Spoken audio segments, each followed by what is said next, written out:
independent of calorie restriction, and by the way, somebody wanted a definition of calorie restriction, okay? What evidence indicates that time-restrictive eating patterns can prevent or improve type 2 diabetes, obviously one of the complications of overweight and obesity. Would you like to go ahead, Steve? Sure. Should I give a definition of calorie restriction? Definition of calorie restriction. Yeah, Okay. do that too. Yeah. Okay, it's no longer a secret. This is not the official definition of calorie restriction, but the way it was defined in the calorie study that I presented was based on the participants' total daily energy expenditure. We then calculated what 25% of that would be to come up with their calorie intake. So if somebody had a total daily energy expenditure of 2,000 calories, their prescribed calorie intake for that study would have been 1,500 calories. So it's less than their daily energy needs. Okay. All right. Back to the question about what evidence is there for the intermittent fasting approaches that we're discussing here today to have an impact on metabolic disease conditions like type 2 diabetes. I'll be the first to point out that there's a need for much more research in this area in human clinical trials. There was a very recent study, as you can see, published by Fulmy and colleagues in 2018 that is going to help move the science along. And to first point out that we need more studies on therapeutic fasting that may have the potential to help reverse type 2 diabetes. In this report that I'm going to show you, it was 3 case studies, all of whom had insulin-dependent diabetes. Okay. So again, it was just published about 2 months ago. Hopefully you can see patient number 1 is a 40-year-old male, they're all male, who has had type 2 diabetes for 20 years. Patient number 2, 52-year-old, who has had type 2 diabetes for 25 years. And patient number 3 is 67 years old, type 2 diabetes for 10 years. They all have a number of comorbid conditions. And they were assigned the alternate day fasting regimen for the most part. One is 3 times per week for 7 months. 2 is 3 times a week for 11 months. And patient 3 did an alternate day fast for 11 months. And for each of these individuals, they consumed dinner on their fasting days. Okay. What I want to first point out, which I think is probably the most exciting finding of this trial, is that you can see the number of days that it took for these individuals to come off insulin. 5 days for patient number 1, 18 days for patient number 2, and 13 days for patient number 3. So clearly these effects occurred before the weight loss would have taken place. Now, did they lose weight? Yes, they did. They lost a significant amount of weight, approximately 10 kilograms for each of them. As you can see, from baseline to final weight. And again, the duration of follow-up was 7 to 11 months. In terms of adherence, the authors reported that all 3 of these individuals reported that it was relatively easy to follow the program. Again, this is a case study. It's not a randomized clinical trial, but all 3 of them reported good adherence levels, and the data would suggest that they indeed were adherent. Okay, so let's move on to show you their changes in hemoglobin levels. All 3 of them had dramatic, significant reductions, statistically significant reductions in A1C levels, suggesting that this approach has real potential to be a treatment for type 2 diabetes, but obviously we need a lot more human clinical trials. But let's talk about what we see in preclinical trials. And this is the study that I provided earlier by Lee and colleagues. And what they did was they induced obesity over a 3-month period. And then they had one group consume, again, every other day fast for 30 days compared to ad libitum. And what you can see in terms of calorie intake, again, there was no differences. But the body weight was significantly different. And most relevant to this topic, GLUT4, an indicator of glucose regulation, was significantly elevated in the group that fast every other day, with this being shown again in a glucose tolerance test where the group that engaged in every other day fasting had significantly lower glucose levels following the glucose tolerance test compared to the ad libitum group. In addition, their livers were healthier. Now, there is this connection that I believe exists between one's metabolism, metabolic health, and their lifespan.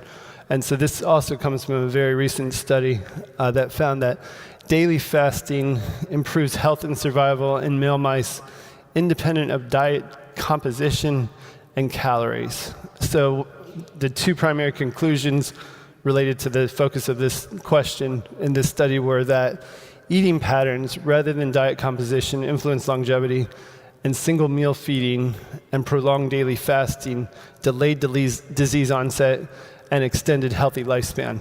So in this study, there was 3 groups. There was the ad libitum fed group. They could eat all day long, all night long, anytime. The meal fed, single meal group, which as you can see actually didn't just consume a little bit a meal in a very short period of time, but it actually consumed calories for about 13 hours. So that's not that difficult to follow. So they were only fasting between 11 to 14 hours. And then every 3-hour fed calorie restriction group. Okay.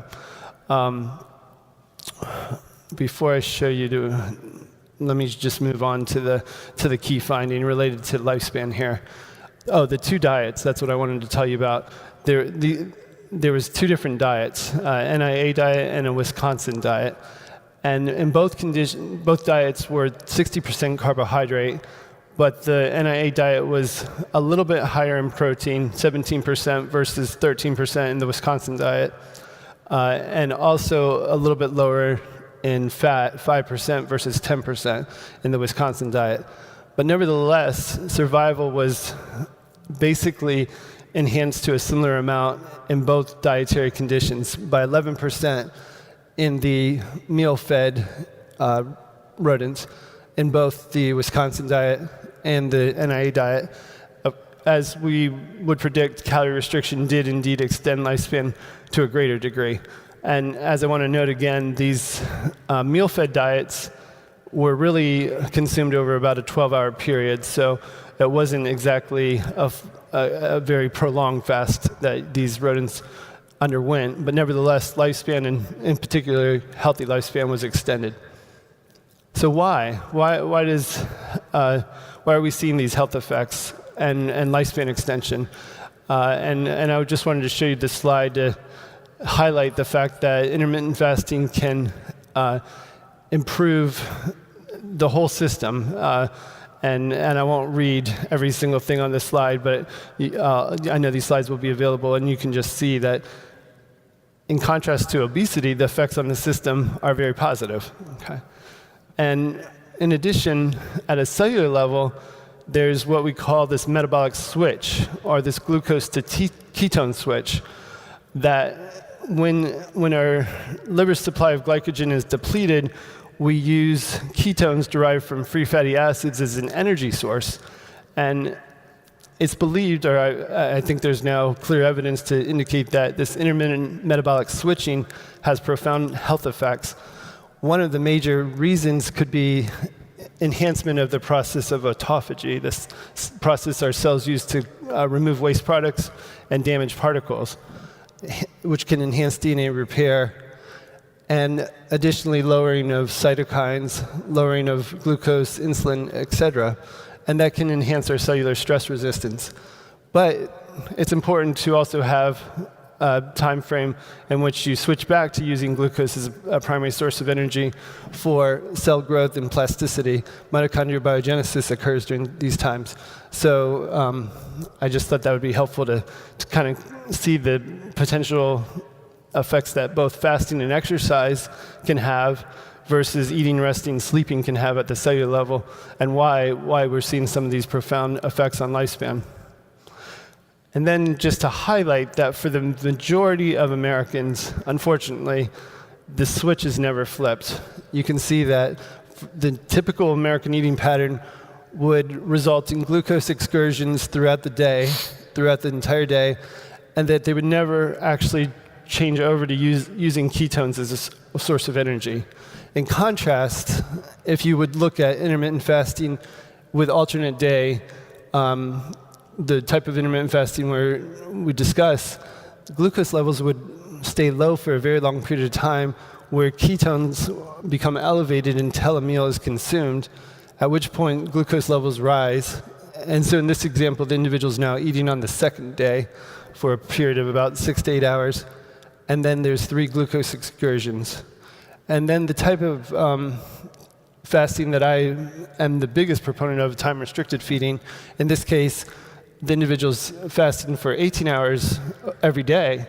And you can see that the ketone levels start to rise until about 2 p.m. when they have their meal, at which point the glucose levels goes up for the 6-hour time frame in which meals are consumed, and then returns to a lower level where ketone levels start to rise, and then again the same process occurs the next day. Okay. So when you start to think about what we've discussed today, I believe that intermittent fasting can ultimately lower risk of obesity, type 2 diabetes, cardiovascular disease, and even cancer through affecting the gut microbiome and modifying other lifestyle factors, and including our activity levels and sleep patterns. And that can influence our satiety hormones, insulin levels, lipids, lower inflammation, and again result in improved metabolic health. And the reason I think it's so important to move towards promoting metabolic flexibility are for all these reasons. When you have chronic nutrient overload, that can ultimately lead, again, to the process in which our cells become damaged because we never have the opportunity to remove damaged waste products through autophagy and never convert into using ketones as a source of energy. And that can lead to this pro-inflammatory, age-related phenotype marked by systemic inflammation, insulin resistance, hyperglycemia, hyperlipidemia, and that can ultimately affect lifespan. In contrast, by engaging in time-controlled fasting, you promote metabolic flexibility by activating AMPK, SIRT1, FOXO genes, which can enhance redox signaling, improve our buffer capacity, and protect us against many of these diseases of aging, and ultimately result in a healthier lifespan. So the 2 practice applications, takeaways that I have, number 1, intermittent fasting, both time-restricted feeding and alternate day modified fasting, I believe has significant promise for improving body composition in overweight individuals. We do need longer-term trials. I do agree with John there, very much so. The majority of the trials that I presented were from 12 to 24 weeks. So the real question about long-term effects is yet to be determined. In terms of the effects on diabetes and glucose regulation, initial reports in humans suggest that alternate day fasting can improve glucose regulation and reduce the need for insulin and other medications in individuals with insulin-dependent type 2 diabetes. But that's a very preliminary finding, and much more research is needed before we start advocating primary care physicians to prescribe intermittent fasting to individuals with type 2 diabetes. Again, ultimately, the best approach for a given individual is likely to be the one that they can adhere to over time. Thank you.